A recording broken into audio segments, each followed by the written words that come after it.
Hey everybody, this is Dream, and today we have a big 11-game Major League Baseball slate.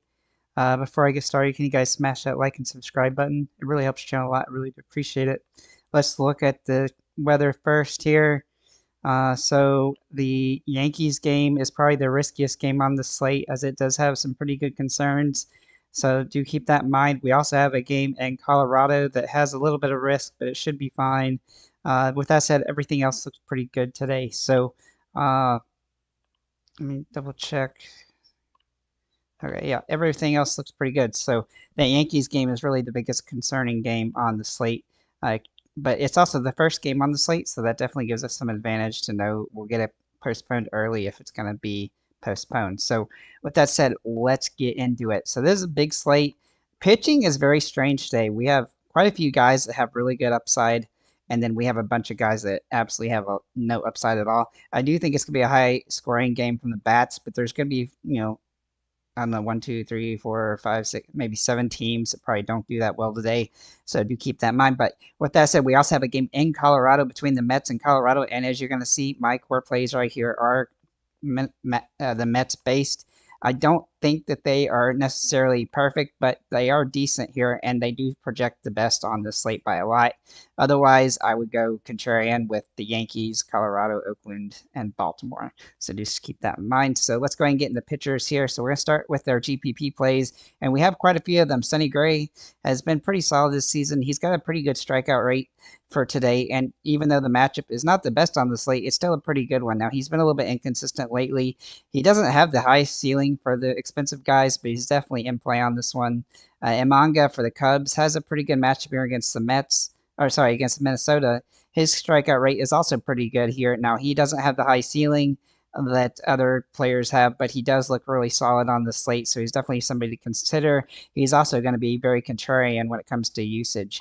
Looking at Lugo for Kansas City, he has a tough matchup against Boston. He's borderline being a Hail Mary or extreme GPP play. I do think he's kind of that, but he does have a high ceiling, and he can definitely have a good strikeout game here. Though I do expect Boston to be a pretty solid team in general on the slate. Looking at Gill for the Yankees, he's also very interesting today. He's actually been better lately than I expected, so I think he's probably a sneaky good pick today. His strikeout rate is actually at the top of this slate, so that is also good. Uh, he should he should compete for at least 6 strikeouts, if not more. He's also had a good game against the Angels already this season, where he had 9 strikeouts. So I think he's definitely capable of that. And the Angels have been somewhat struggling, so he's definitely somebody that I like quite a bit here. Looking at Rodriguez for Baltimore, he's also in play today. He has been somewhat inconsistent lately. He's had 3 of the last 5 games have been good, and 2 of those have been rough. He's got a decently tough matchup against Toronto, but he does have a decent strikeout rate, so he's definitely somebody to consider. He will be somebody that's somewhat contrarian as well. Valdez has a decent matchup against Texas. His strikeout rate is a little bit worse than Rodriguez's, but he definitely has some good potential today. I still think that Texas has some bats that I do like, so he's not a must play by any stretch of imagination, but he's still a solid GPP play.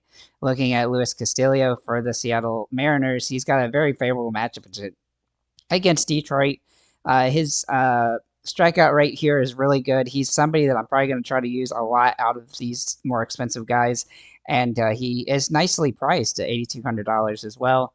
And he's also tied for the best K rate on this at this position. And then finally, Pablo Lopez from Minnesota Twins. Like I said, the top pitchers are pretty stack heavy here. He's got a good matchup against the Cubs. He's got the best strikeout rate and the best earned runs against potential for today. He does have a little bit of risk, but he's had a really high ceiling lately, so he's definitely worth a look from that perspective as well. We do have 2 Hail Mary plays to consider, one being Ray for Milwaukee against Atlanta. He's actually had some really good games lately, and he had a good game against Atlanta the last time he played. Though Atlanta is hitting the ball better, so I don't think he's a must play by any stretch of imagination. He's just a Hail Mary play. And then Severino for the Mets against Colorado. Colorado's really bad, but of course they are a little bit better at home. He's had enough good games lately that he's definitely worth a consideration here, though, as a Hail Mary play since he's dirt cheap. A couple other guys you could look at would be Freeland and Montero as kind of contrarian Hail Mary plays. With that said, let's get into this batter slate. So obviously pitching's a little bit rough, but bats actually somewhat odd today because there's just not a ton of guys that feel like they jump off the page real hardcore. But we do have some guys. So Francisco Alvarez looks really good for the Mets. Now he doesn't have the super home run potential that we'd really like him to have, being he's in Colorado, but he's got good hitting metrics today, so he's definitely worth a very good look there. Will Smith is also in play for the Dodgers against Philly. He's been pretty solid this season. He's had some ups and downs, but I do like his home run potential today. And then Yanir Diaz, his home run potential is really solid today, actually, even though he's and his good hitting metrics today as well. I think he's a solid option and has some nice upside. The ownership here will likely be Austin Wells and Adley Rutschman, and the low-owned upside guys, Francisco Alvarez and Cal Raleigh. Keibert Ruiz is also kind of a contrarian play as well. So looking at first base, Pete Alonso. Now he has some of the best hitting metrics on the slate, and he's going to have a lot of potential for a home run today. I do like his potential in this one. I also like JD Martinez at first base. He can play there as well, but he's a core play that can also play in outfield, and he does fit out there if you want to use Pete Alonso at first. But he can play at the first base as well. He has been somewhat boom or bust lately, but he does have that home run upside today. He's actually got the best home run metric on the slate. A couple other guys at this position, Matt Olson and Vinny Pasquantino, they're also in the similar price range. They're good contrarian plays. If you want some value, though, Ben Rice for the Yankees looks decent. Ryan O'Hearn for Baltimore, and then Jake Bowers for Milwaukee are good contrarian plays here. The ownership, though, will be JD Martinez and Pete Alonso, the low-owned guys with upside, Otani, and Ryan O'Hearn. Looking at second base, we do like Jose Altuve quite a bit today, though he is fairly expensive. He's going to be somewhat hard to roster on the slate, unfortunately, and he doesn't have that home run metric that we normally like to see from him in this situation. Jose Iglesias, meanwhile, is a nice cheap option. Let's see here for the Mets, and he is priced pretty good here. He's got multi-hit potential today. Again, this position is pretty weak for home run potential, but I do think Iglesias has a really solid opportunity to have a solid game here, and I think he has been phenomenal against the Colorado Rockies this season already. As you can see, he's had 2 home runs against them. I don't even expect a home run. I just expect him to have a really good hitting day. Bryce Terang for Milwaukee is a good contrarian, good option here as well. Not a lot of home run upside, but just good hitting metrics and definitely worth a look.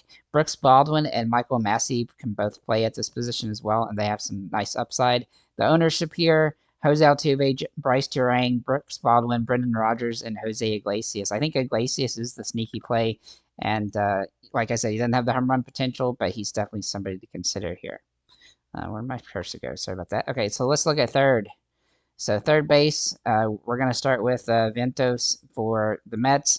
The Mets are going to look really solid today in Colorado, and for good reason, because that's a really good hitting park. He looks solid again. Not the home run upside that I'd like, but he definitely is going to have a lot of ownership, and so for chalk purposes, he definitely fits into that category. A good option off of him, though, is Ryan McMahon for Colorado, as he's been pretty solid for them all season, though he has struggled somewhat lately. I do think he's a really solid play on the slate. And Jazz Chisholm Jr. for the Yankees has been phenomenal for the Yankees so far since he's joined the team, and I look for him to continue that here in a plus matchup against the Angels. The Yankees are a really good team. Now, his price is pretty high. Alex Bregman, also in play for the Houston Astros, as kind of a contrarian play, but he's been good against Texas this season, and I do like his potential. Rafael Devers and Matt Chapman also available at this position and good plays. The top ownership, Mark Vientos, Alex Bregman, Austin Riley, and Ryan McMahon. Low-owned upside guys, Royce Lewis, and Kobe Mayo. A rare potential option from Baltimore who is going to have some opportunity today, potentially, if he gets in the starting lineup. So looking at shortstop, we do like Francisco Lindor a lot for the Mets. Now, he's not somebody that I think is a must-play, but he's been really good at shortstop this season. For home runs and stuff, and he's definitely got that potential today. He will be high owned as well. Bobby Witt Jr. also in play for Kansas City. He's been absolutely phenomenal all season. Excuse me.